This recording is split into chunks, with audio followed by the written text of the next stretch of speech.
In this video, we're going to look at how to book a job with a flight number.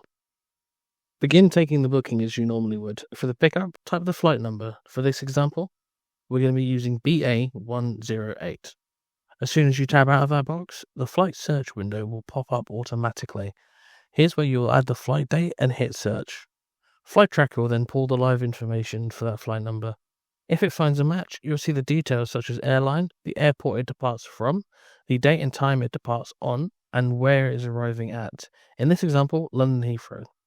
If it doesn't find a match, you'll get a quick message so that you can double check the flight number with the caller before continuing. At the bottom, you'll see pickup time. Below this, you'll notice a field called time to clear terminal. This tells the system how long it usually takes a passenger to get from the plane to the pickup point, with things like collecting luggage, passport control, and walking out to arrivals. Let's say you enter 60 minutes. In this example, the flight lands at 13:49. The pickup time will automatically be set to 14:49. This is an easy way to make sure your driver is waiting when the passenger actually gets out, not when they're still in the baggage claim. Below this is a tick box that says automatically adjust pickup time for delays. This is for allowing the live flight information to adjust the pickup time automatically depending on the flight in question.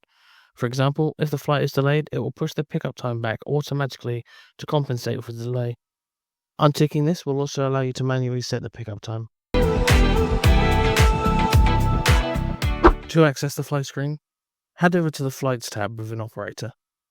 When inside, it will display all of your current jobs that have got flight information linked to them. Within here, you'll see information such as the flight number, passenger's name, ETA, driver, and the job status. If you want to look closer at a specific job, double-click it. That'll open the flight property screen where you can see the full details of both the job and the flight. You can also right-click on any job to bring up the same options, like opening the job in the call booker if you need to make changes or check something quickly.